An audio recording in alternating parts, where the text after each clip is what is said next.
Northwoods League, I believe, is going on pretty close to our 30th year of existence. We started in 2005, got awarded a team in 2004 with Dr. Jeff Jones and Bill Roulette. Basically, they encourage to have better quality college baseball players play in one level across the country. Peanuts and Cracker Jacks. I don't care if I never get back. Let me root.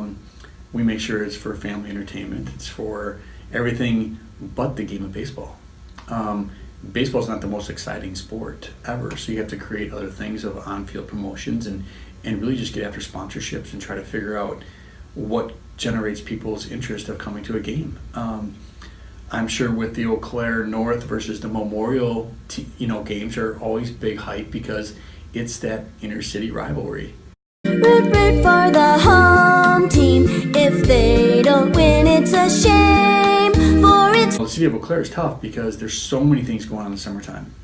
Hopefully we're one of the leaders, but with Country Jam, Rock Fest, everything that's surrounding us, with Cadot, with the Rock Fest and everything is tough competition, but I think we've been kind of holding our own over 12 years. 1, 2, 3 strikes, you're out at the old ball game.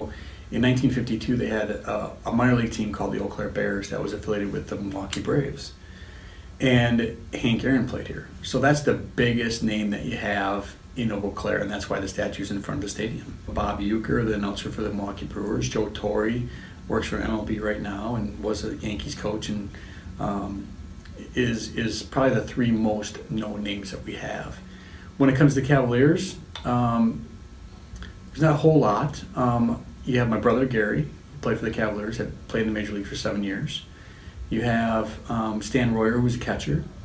You have a very limited few that have done really well in the Major Leagues. Express, we've had 2 really good ones so far. We've had Jordan Zimmerman, that played in 2006, and we have Cole Calhoun, who played in 2007, 8, and 9.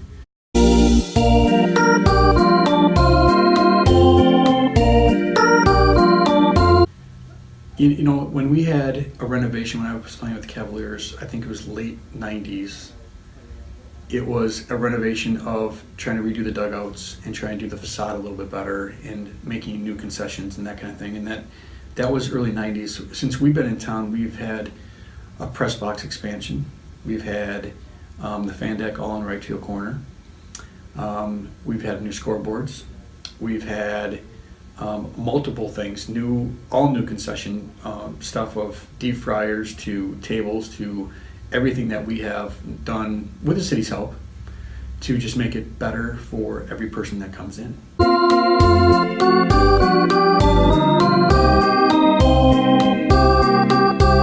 We have, in our games, we have about 50 employees. The employees all from Eau Claire.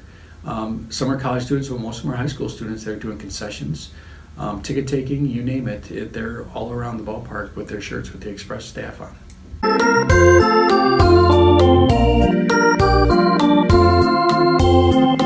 What we do is we make sure we provide entertainment course of everything. I actually recruit the team, so I have to be in charge of 40 college players coming into Eau Claire, Wisconsin some of them are for the first time. So I find host families for them, but our big thing off season is finding sponsorships and trying to keep the Express viable of playing each season, from concession food to you name it. I mean, it's a lot of work that people don't understand. Under the scenes and under the table, it's a lot of work of trying to renew all the billboards. So the fees are down. I mean, if we didn't have the billboards right now, we'd probably pay $1,000 a game.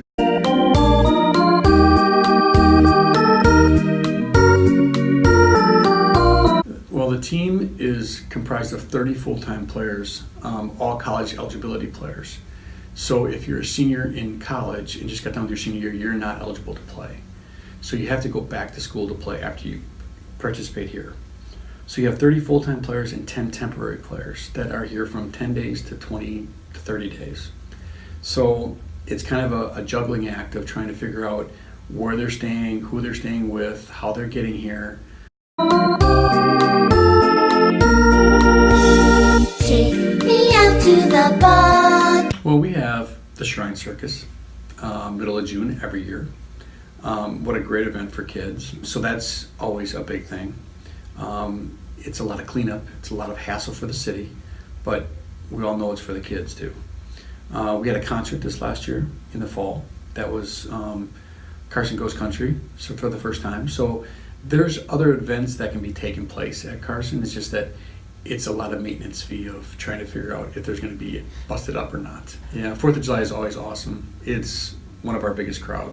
Take me out to the crowd. Buy me some peanuts and crackers. Oh, we do all kinds of things. We have, the tracks race where our mascot races a kid from second base to home plate. Tracks always loses. Tracks needs to lose every time. So it's comical. We used to have these big balloons that people would fight in. We'd have sumo costumes they're fighting in and trying to grab a gas tank last year. To you name it. I mean, we do all kinds of things. Tires race. I mean, over the 12 years, we've done some amazing things that just try to give more entertainment for everybody to understand that this isn't just baseball. Jets. I don't care if I never get back. Let me root for the home. Carson Park is amazing to be at. I mean, there's so many times I've just sit there and just watch and understand that, so many people and players and past players have gone through this system and through that field that are just amazing.